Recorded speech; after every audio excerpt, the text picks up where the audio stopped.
Hi, everybody. I'm joined by Dr. Kacy King as part of the FSU Seminoles. Kacy, thanks so much for joining me.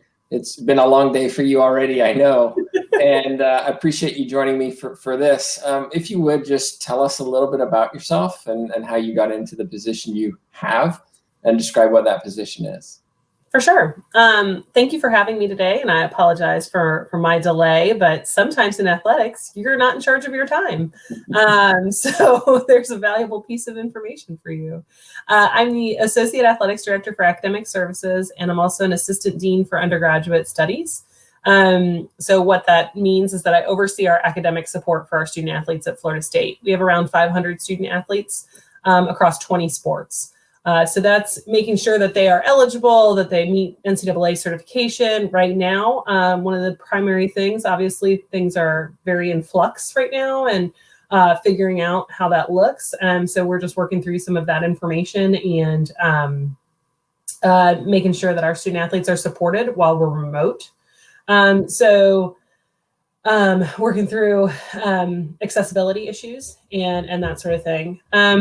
My background, I was a college athlete, but I played Division III, so people like me did not exist to assist. We always said we paid to play rather than we were paid to play.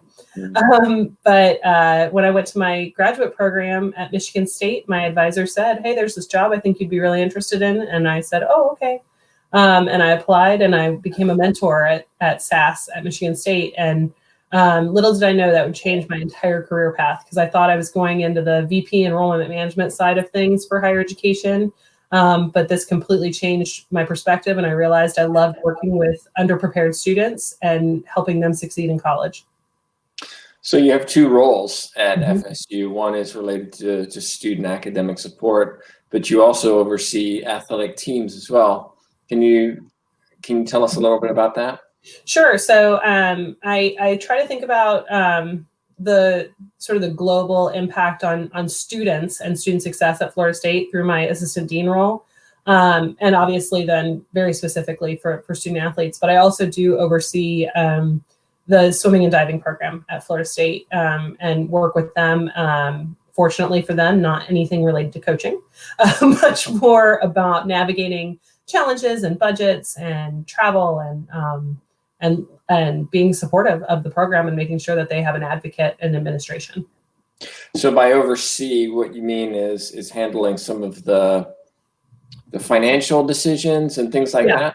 Yeah. And just making sure that I don't make their decisions in terms of what they are spending their money on, but if they're going to spend their money, that they're staying within their budget, and keeping an eye on making sure that they are being equitable, because there's men's and women's, and making sure that our students are supported.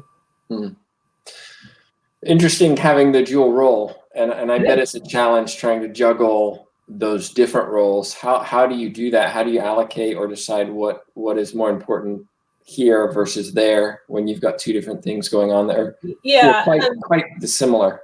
Yeah, I'm very fortunate in that swimming and diving is extremely manageable, and there's little travel that is associated with them. So that piece of it really only takes up a small portion of my day, and maybe even my week.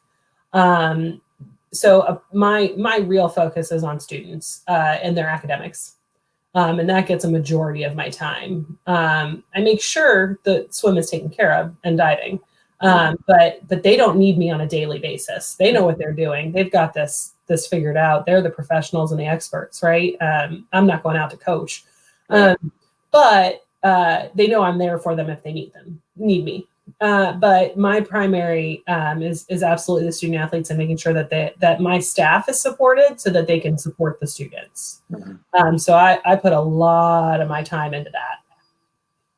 We should mention as well, if you have questions for Kacy, go ahead and put them in the chat box, and then we'll pass them on to her. One of the questions I have, though, is I was going to ask what your typical day looks like, but I have a sneaking suspicion that it's different every day.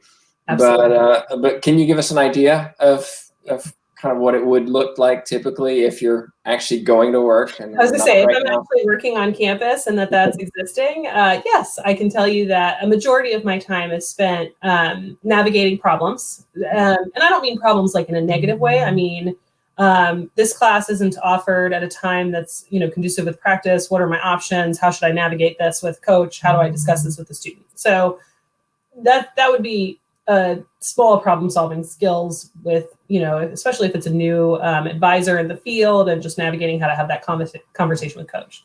But then I'm also in meetings across campus, making sure, if I'm keyed into something that's going on, because we need to make sure athletics knows what's going on. So being in those meetings and being an advocate for athletics, or just a listener. There are sometimes I'm invited to meetings and it is so that I have the knowledge. And that's wonderful, because it's great that they allow us to be in the know on some decisions that are being made. So lots of meetings at this point in my career, and not as much student contact. I think a lot of people get into the academic support for athletes because we have a lot of contact with students and it's really rewarding. But as you move up in this field, you have less and less interaction with the students themselves. Yeah. So it's funny, we do, in our staff meetings, we do staff shout outs. And so now that we're doing Zoom meetings, the staff shout outs were all electronic. And so they got emailed to people. And one of the staff shout outs was very kindly to me. But then when they wrote for who it's from, they said all the students you're helping who don't even know that you're helping them. And it's very true. At this point in my career, that's where I am. I'm helping a lot of students and they don't even have any idea that I'm in the background, sort of manipulating some of the moves that are made to make sure they're supported. Is that hard for you, knowing that, you're doing a lot of things for a lot of people, but you don't necessarily kind of have that interaction, which is why you first started doing this in the first place? I thought it would be harder than it is. I actually really feel as though my role now is so much about making sure the staff have what they need so that they can be good for the students, because they still have the energy for the student stuff. I realized a shift when I was meeting with a student and I felt like the answer to a question was, I already know all the information you're about to tell me because I've lived this 17 times. Can we get to the end of the story so I can tell you how to fix the problem you have? That was the feeling I had in that student meeting. And that's not what that student needed. That student needed someone to listen and care and be through that. And not to say that I don't care, but at that point I was just sort of like, I need to move on. This is not fitting into my plan of my day. So I thought I would miss that student contact more than I actually have. I think I'm at the right place in my career that it's the right time for me to say, you know what, these other people are great at this right now. And I actually have these other skills that can be way more beneficial to this office and to these students than me being the person who's meeting with them. So learning to delegate a little bit more. Absolutely.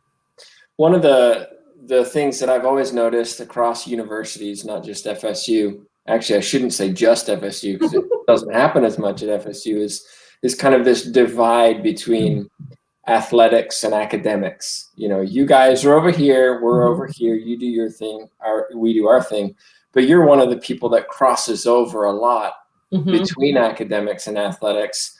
Do you ever find resistance from academics, from professors and things that maybe don't appreciate the challenges that student athletes have to go through to be successful in their sport and in academics?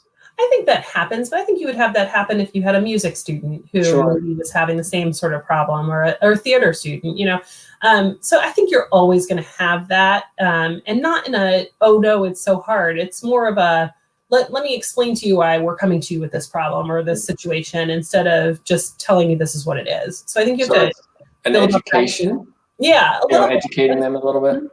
Yeah, and I think that it's not typically coming from a bad place of wanting a student to have a poor experience. It's more, no, this student is supposed to be doing X, Y, and Z. And we're like, yes, they should. And then they're like, oh, you think they should too? And I'm like, absolutely. Let's talk about how we can do this.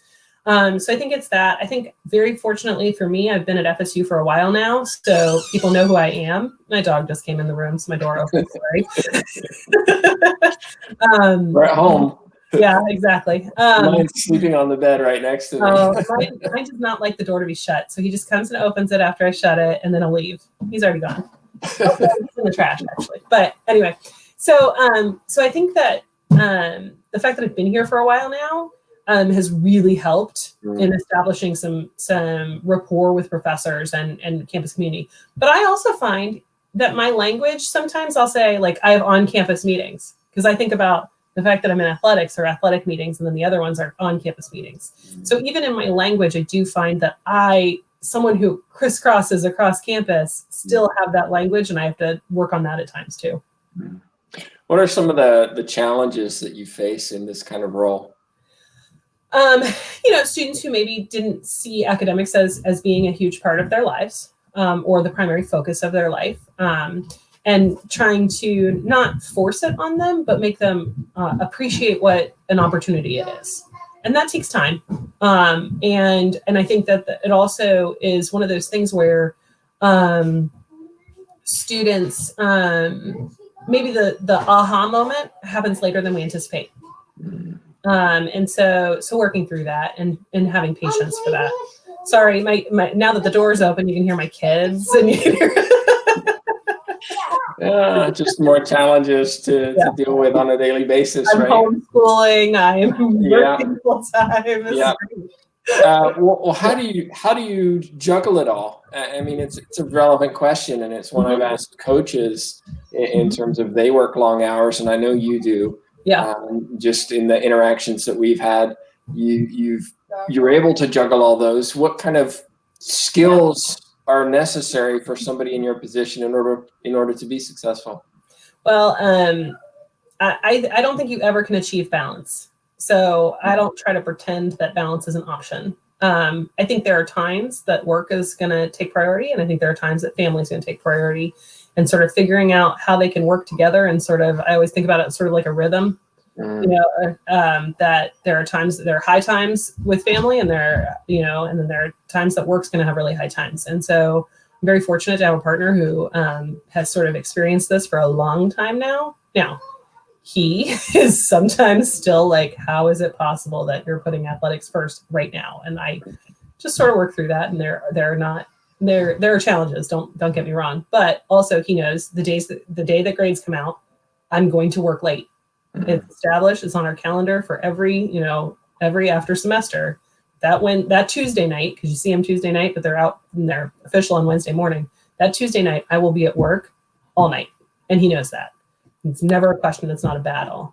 So establishing that is really important for us.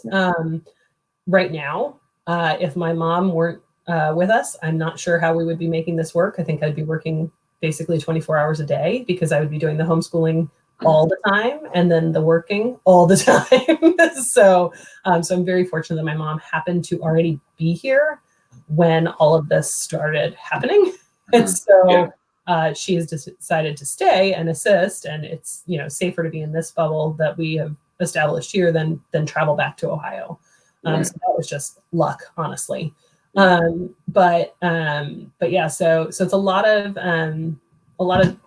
care to the relationship that you have with a spouse, and a care that you have a relationship with your children, because there are times my kids will say, why are you always working? This is crazy. But then I can also bring them to a swim meet, or I can bring them to a football game, and so then they get to be there and have some of those fun times too. So integrating kind of your family into what you do rather than separating your work and your family. Right. Yeah. Good point. Yeah. If you've been in the sports world for a reasonable amount of time, I mean, we're not talking, you're looking at retirement here. This is, but you've also been very successful in a short amount of time. And I'm curious, based on your kind of your observation of sports, whether it be athletic directors, whether it be coaches, whether it be student athletes, what have you seen that works, and what kind of advice would you have for somebody who's kind of looking from the outside in, who says, I want to get into sports, whether it be as a coach or into management or working with student athletes of some kind? What advice would you give them? So I think one of the hardest things that I had to learn was flexibility with my time. So if you're going to come into this field, that's really important. And sometimes it takes a little bit of time to appreciate that. I really struggled with that early in my career, of not understanding why I was expected to attend certain things. So maybe I had worked, for a couple of hours that morning, but they expected me to come to a 7 p.m. meeting. And I thought, why in the world do I have to go back? I was an hourly worker. Now, I was getting paid to come back at that 7 o'clock meeting, but at the same time, I was like, why couldn't I have that meeting at 3 o'clock when I was there? Yeah. So some of that took a little bit of time to figure out for me personally, if that was something I wanted as part of my career. You know, today I had a 10:30 call that was scheduled from 10:30 to 12. Well, I got off that call at 2. And I couldn't have ended that call early. There was too much we had to get through that was time sensitive. So you have to be able to email someone that you had set something up with and say, hey, heads up, I'm not able to get out of this. And that can be really challenging because this is not an 8 to 5 job. Yeah. You know, now I also set very firm boundaries for myself of, you know, we have a no phones in the bedroom rule in our house. So I get up pretty early, so that's fine because I can address, you know, if something came in at 10 o'clock at night that I didn't see, I can address it at 4:30 in the morning. They might not be very happy with me when I address it at 4:30 in the morning. Right. You know, and people know that about me. So it's not creating a problem, you know. But there are some athletic departments that I think that would be seen as almost a negative that you didn't have that open all the time. You're not accessible all the time. Yeah. Yeah. So but I think for your long-term health, it makes sense, right? Because you're creating boundaries that allow you to do what you want to for in a, I'm not going to say a stress-free environment, but having time away from what you do. And that's, I mean, Florida State has been fantastic. Honestly, all the places I've worked have been wonderful. But Florida State, I've stayed here for such a long time because I can have a family and I can have a career. And that's legitimately able to happen at Florida State. Well, Kacy, thanks so much for taking the time. I know your time is precious and I really value it. And so I'm going to let you go. But of course, if anyone who's watching or watches in future has questions, you know, interested in maybe pursuing a career such as yours, how can they get in touch with you? Well, they're more than welcome to find all my contact information on the Seminoles.com website and get in touch through email, through phone. I'm very happy to help. I have my office phone is forwarded to my email or my cell phone or whatnot now. So even though I'm home, you can still get a hold of me. Okay. Thank you so much, Kacy. Really appreciate it. Take care.